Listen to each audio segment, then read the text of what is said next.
This documentary is presented to you in the form of an audiobook. When Karl Marx analysed industrial capitalism in the 19th century, he could not have foreseen the digital revolution.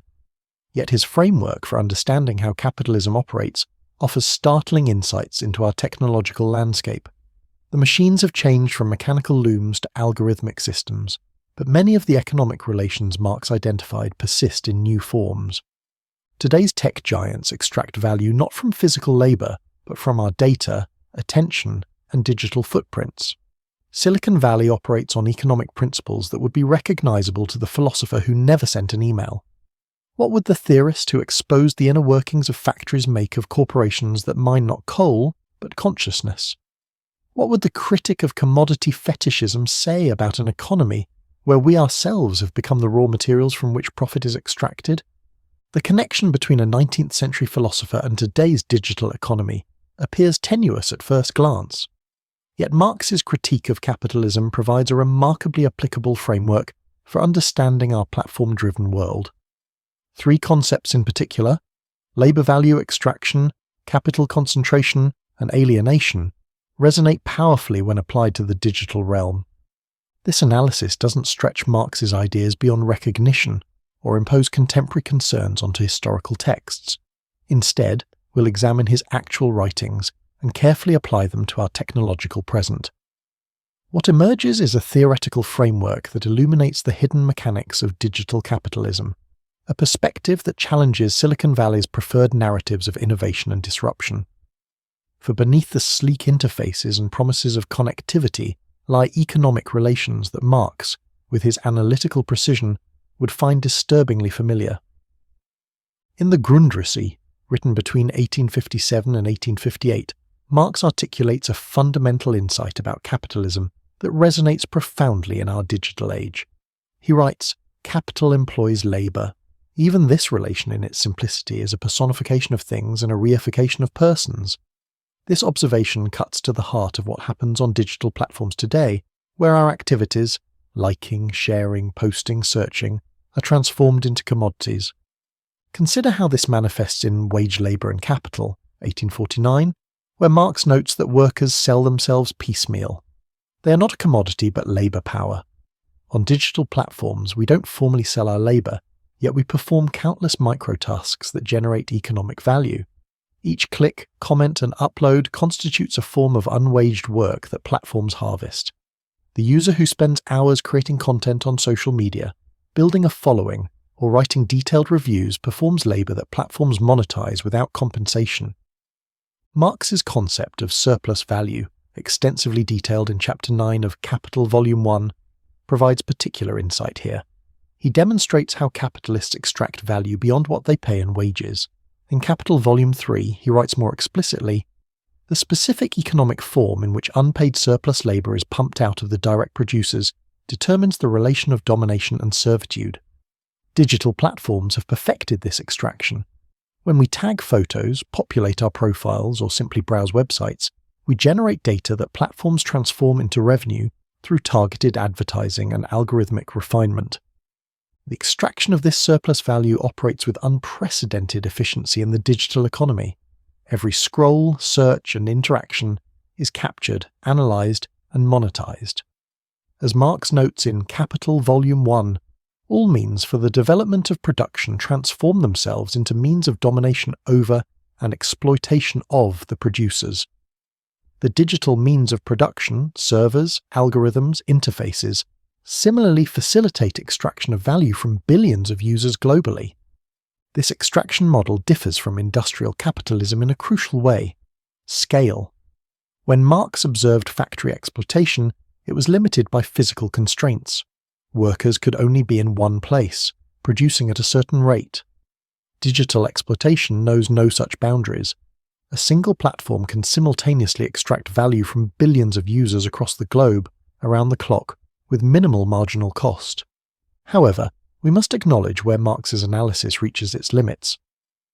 The philosopher examined industrial labour where workers clearly understood themselves as labourers exploited for wages. Digital labour blurs these boundaries, occurring during leisure and consumption. We willingly engage with platforms that extract our data, often finding genuine utility and enjoyment alongside exploitation. This represents a form of value extraction Marx couldn't have anticipated, one where the exploited rarely recognize themselves as workers or their activities as labor. Furthermore, unlike factory workers, digital users maintain a complex relationship with platforms. We are simultaneously producers and consumers, laborers and beneficiaries, a duality that complicates straight applications of Marxist theory. The exploitation remains real, but it operates through mechanisms far more subtle than the factory floor Marx analysed. The battle of competition is fought by the cheapening of commodities, Marx writes in Chapter 31 of Capital Volume 1. He continues with a prediction that resonates powerfully today. One capitalist always strikes down many others. This process of competition leading to consolidation finds striking parallels in the tech industry's evolution. The winner-take-all dynamics of digital markets exemplify Marx's analysis with remarkable clarity. Where Marx observed how competition inevitably produces monopoly, digital markets accelerate this tendency through network effects. Platforms become exponentially more valuable as more users join, rapidly concentrating market power. In Capital Volume 3, Marx observes, centralization of the means of production and socialization of labor reach a point where they become incompatible with their capitalist integument. The tech industry's progression toward oligopoly appears to follow this trajectory with remarkable fidelity. Consider today's digital landscape. In search engines, e-commerce, and social media, a handful of corporations dominate once diverse ecosystems. The startup trajectory now often aims not for independent growth but for acquisition by larger firms, precisely the absorption of smaller capitals by larger ones that Marx documented. In the Communist Manifesto of 1848, Marx and Engels write, "The need of a constantly expanding market for its products chases the bourgeoisie over the entire surface of the globe." Today's tech platforms exemplify this global reach, expanding across borders with unprecedented speed to capture new markets and users. Digital capital differs from industrial capital in crucial ways Marx couldn't have anticipated.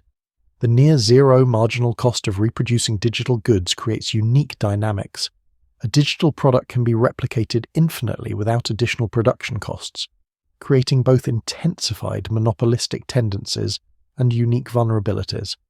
These distinctions don't invalidate Marx's analysis, but require careful calibration when applying his framework to digital capitalism.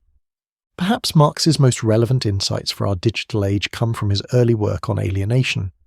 In the economic and philosophical manuscripts of 1844, he identifies 4 dimensions of alienation under capitalism: from the product of labor, from the production process, from our human nature, and from other humans. Digital technology intensifies each of these forms in unexpected ways. When we engage with social media, our expressions and connections become products owned by corporations. Marx writes, "The worker's activity belongs to another. It is the loss of his self." On digital platforms, our social existence belongs to companies who commodify our personal experiences. In The German Ideology, 1846, Marx and Engels observe that under capitalism, social relationships appear as what they are, i.e., not as relations directly between persons, but as relations between things.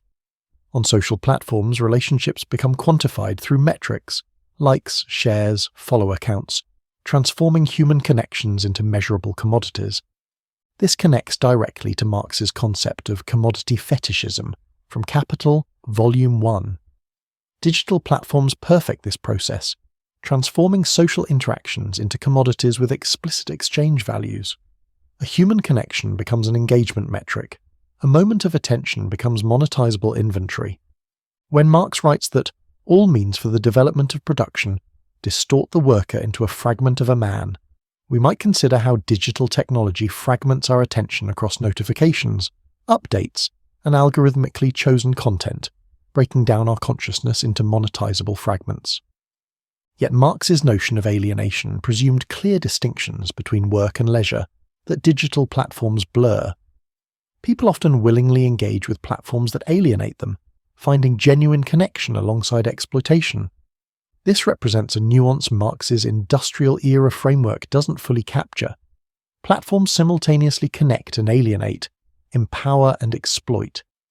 Marx's analytical framework, despite its 19th century origins, provides remarkably effective tools for understanding digital capitalism. Though he wrote in an era of steam and steel, his insights illuminate our era of algorithms and platforms with unexpected clarity. The extraction of unpaid labour has evolved from factory floors to frictionless digital interfaces, where billions perform valuable work without compensation. The monopolistic tendencies Marx identified accelerate through network effects, creating unprecedented concentrations of power and wealth. And the alienation he diagnosed in industrial workers now manifests in our fragmented attention and commodified social relationships. We must acknowledge the limitations of applying industrial-era theory to our digital economy. Marx couldn't anticipate the blurring of production and consumption, the non-rivalrous nature of digital goods, or the voluntary participation in platforms that nonetheless extract value. His framework requires careful calibration, not dogmatic application. Yet Marx's fundamental question remains vital. Who benefits from and controls the technological forces transforming our world? Behind the sleek interfaces and promises of connection lie economic relations that Marx would recognize, relations of power, extraction, and accumulation. As platforms reshape our economy and society, Marx's method of peeling away technological mystification to examine underlying economic structures provides a powerful lens, not for rejecting technology, but for democratizing its benefits beyond the narrow interests of digital capital.